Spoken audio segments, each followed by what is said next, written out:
इसलिए जब आदमी मर जाता है तो पिता के नाम से, माँ के नाम से तेरहवीं करते हैं। क्या करते हैं?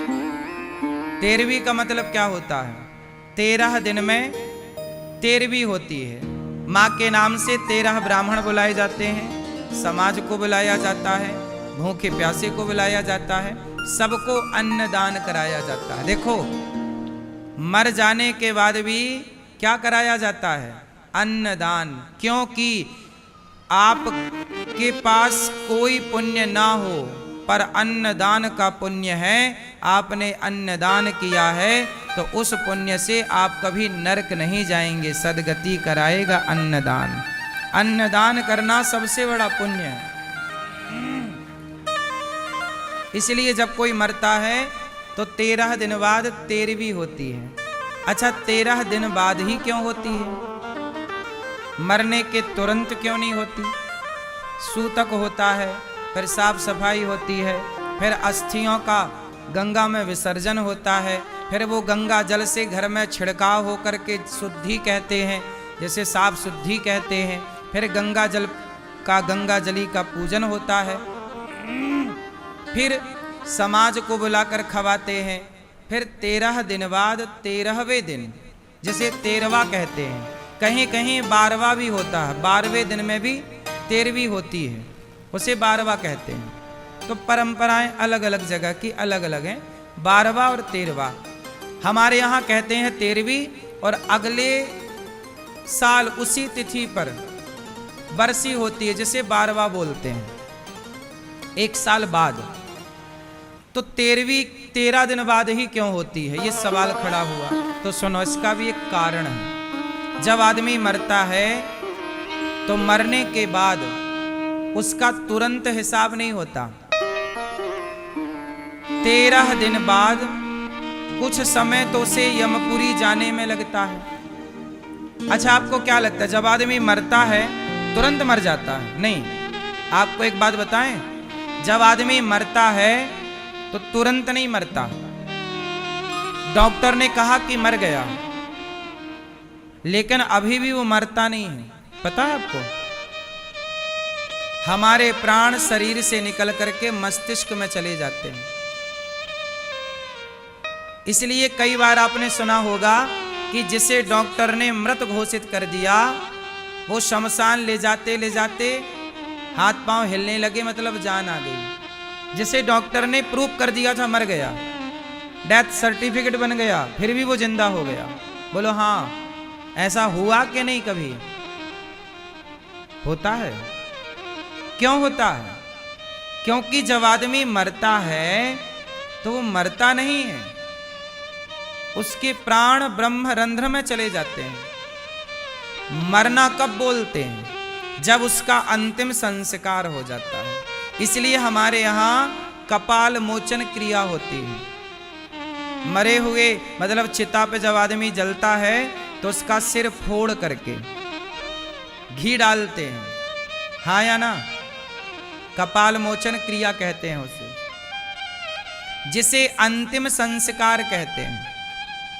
अंतिम संस्कार किसे कहते हैं? क्यों भैया? चिता पे जलाना ये अंतिम संस्कार नहीं है। चिता पे जलते हुए जब आधा जल जाता है तब उसका कपाल मोचन होता है, सिर फोड़ करके और घी डाला जाता है, उसे कहते हैं अंतिम संस्कार। आप लोगों को यही पता होगा ना कि चिता पे जलने को अंतिम संस्कार नहीं। अंतिम संस्कार वो है जो आखिरी प्रोसेस है, कपाल फोड़कर घी डालना। क्यों? क्योंकि अच्छा ये बताओ, खोपड़ी क्यों फोड़ी जाती है? उत्तर दो। मुर्दे की खोपड़ी क्यों फोड़ी जाती है? जलते हुए ना चिता पे। आप में से कितने लोगों के यहाँ परंपरा है कि चिता पे सिर फोड़कर उसमें घी डाला जाता है? किसके यहाँ ये परंपरा है?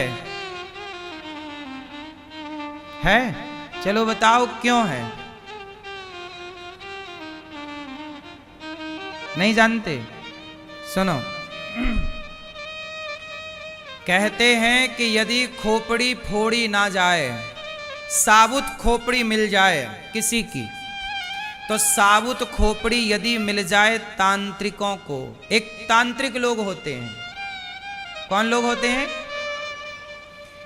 तांत्रिक लोगों को यदि खोपड़ी मिल जाए तो वो उस खोपड़ी से ना तंत्र विद्या साधते हैं। जैसे आपने अपने दादाजी को जला दिया और जला के आ गए, लेकिन वो खोपड़ी थोड़ी जलती है। यदि टाइम से कोई उसे निकाल ले तो खोपड़ी साबुत निकल आती है, ढांचा। फिर तांत्रिक लोग उसे ले जाते हैं और अपनी तंत्र विद्याओं को सिद्ध करने में खोपड़ी का प्रयोग करते हैं, क्योंकि तंत्र शास्त्र में खोपड़ी का प्रयोग है। और खोपड़ी यदि ब्राह्मण की मिल जाए तो तंत्र विद्या जल्दी सिद्ध होती है। इसलिए ब्राह्मणों को विशेष रूप से कपाल मोचन का प्रोसेस करना ही चाहिए। मुर्दा भी सुरक्षित नहीं है, समझो आप। यदि उसका भी कोई मिसयूज करना चाहे तो मुर्दे का भी बहुत मिसयूज हो सकता है। बात समझ में आई? इसलिए हमारे पूर्वजों ने कहा कि खोपड़ी फोड़ दो। जब फोड़ दोगे तो खंडित हो जाएगी, फिर वह तांत्रिकों के काम की नहीं होगी। तंत्र विद्या होती है। तांत्रिक लोग क्या करते हैं, खोपड़ी में हड्डियों में ऐसे ऐसे नहीं घुमाते। आपने टीवी पे देखा होगा, वो तो डेमो है, लेकिन यथार्थ में खोपड़ी का प्रयोग होता है। वो तंत्र विद्या है, तांत्रिक लोग करते हैं। किसी को मारना हो तंत्र से तो मार दिया जाता है, उस खोपड़ी का प्रयोग मारण मंत्र में किया जाता है। जैसे आप लोगों की भाषा में जादू टोना कहते हैं। आप लोगों की भाषा में क्या कहते हैं? जादू टोना। वैसे अब इस जादू टोना को जानने वाले लोग हैं नहीं, लेकिन यदि कोई जानने वाला है तो वो जानने वाला उस खोपड़ी का मिसयूज कर सकता है। इसलिए हमारे यहाँ चिता पर खोपड़ी खंडित की जाती है, तोड़ करके घी डाल दिया जाता ताकि वो जल जाए। और तभी पूर्ण मृत्यु मानी जाती है जब अंतिम संस्कार हो। इसलिए हमारे यहाँ जब कोई मरता है, जैसे किसी की मृत्यु हुई 10वीं तिथि को, उदाहरण जैसे कोई मरा 10वीं तिथि को, लेकिन उसका अंतिम संस्कार हुआ एकादशी को।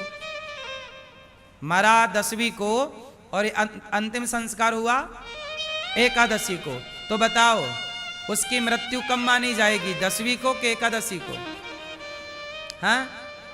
हाँ, इसलिए जिस दिन अंतिम संस्कार होता है उसी दिन से उसके पिंडदान की तिथि निश्चित होती है, श्राद्ध की तिथि निश्चित होती है। उसी दिन से 13वें दिन 13वीं की तिथि निश्चित हो। मृत्यु के दिन से 13 दिन नहीं गिना जाता, अंतिम संस्कार से 13 दिन गिना जाता है। इसका मतलब है कि मरा हुआ व्यक्ति अभी मरा नहीं, जब तक उसका अंतिम संस्कार ना हो तब तक पूर्ण मृत्यु नहीं मानी जाती। तो ये हो गया मृत्यु का विधान। अब आगे चलते हैं। 13 दिन बाद ही क्यों होता है प्रोसेस 13वीं का? इसका कारण है कि जब आदमी का अंतिम संस्कार होता है तो अंतिम संस्कार के बाद जैसे आदमी की 13वीं अग्नि हो गई, चिता पे जल गया, तो कहते हैं चिता पे जलने के बाद 13 दिन तक वह प्राणी वही होता है आसपास। यमदूत उसे शरीर से तो निकाल कर ले जाते हैं, पर वह वहीं भटकता रहता है। क्यों?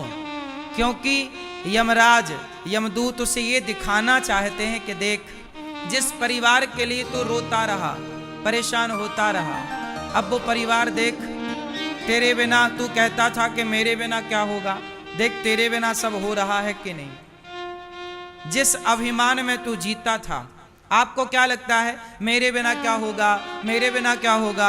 अरे भाई साहब, तुम आराम से मरो, सब बिंदास होगा। क्या रुका है? किसका रुका है? किसी का रुका हो तो बताओ। हम इस झूठे घमंड में रहते हैं कि हमारे बाद क्या होगा, सब बढ़िया होता है। तो वो आदमी 13 दिन तक वहीं रहता है, सब देखता है। इसीलिए आपने देखा होगा हमारे यहाँ जब आदमी मर जाता है तो उसके नाम का घट बांधते हैं। क्या बांधते हैं? अब देखो आज के जमाने में ना ये परंपराएं नष्ट हो गई। अब क्या है, आदमी को जल्दी होती है। आजकल तो आदमी 3-4 दिन में 13वीं कर लेता है। आज शहरों में तो 13वीं भी 4-5 दिन में हो जाती है, और 13वीं और बरसी एक साथ कर लेते हैं। मतलब आजकल बच्चों को बिल्कुल टाइम नहीं है, 3-4 दिन में ही सब खत्म। हाँ या ना?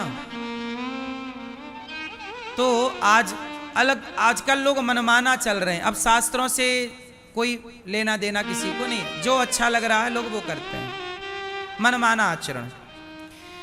जब आदमी मरता है तो उसके नाम का घट बांधा जाता है। घट मीन्स घड़ा।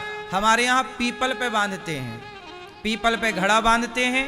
कहा जाता है कि वह जीव प्राणी यहाँ होता है और वह घड़े का पानी पीता है। उस उतने दिन 13 दिन मतलब कुछ दिन, 13वीं दिन तो 13वीं होती है, तो फिर वो 13वें दिन जो जूठन बचता है ब्राह्मणों का, इसलिए 13वीं जब खाओ। अच्छा एक चीज आपने ध्यान दी होगी, 13वीं सबको पचती नहीं है, पता आपको? पूड़ी तो पूड़ी होती है, पर 13वीं की पूड़ी गजब की होती है। मुझे सूट नहीं करती कभी, इसीलिए मैं कभी 13वीं इत्यादि नहीं करता, खाता मतलब 13वीं। क्योंकि ब्राह्मण, जब 13 ब्राह्मण बैठते हैं भोजन करने, तो वह अपनी थाली से एक एक पूड़ी निकालते हैं उस प्राणी के नाम की, जिस प्राणी की वो 13वीं खाने आते हैं, और निकाल करके उस प्राणी के नाम की फिर वो पूड़ियां, वो प्रसाद गाय को खवाया जाता है या पक्षियों को डाला जाता है। तो कहते हैं 13 दिन तक वो वहीं रहता है। 13वें दिन को जो ब्राह्मण खाए वो सारा पुण्य लेकर के जाता है। वो पुण्य के साथ यमराज उसका हिसाब किताब करते हैं। उस हिसाब किताब के बाद उसका पुण्य हुआ तो मोक्ष मिला या स्वर्ग मिला, गलत काम थे उसके ज़्यादा तो नरक मिला। अब फिर वो अपने बच्चों से उम्मीद करता है कि आप मेरे नाम से करो, इसलिए उनकी तिथि पर आप लोग गया श्राद्ध करते हैं, पिंडदान करते हैं, तर्पण का। हर बेटे को अपने माँ बाप के नाम का श्राद्ध करना चाहिए।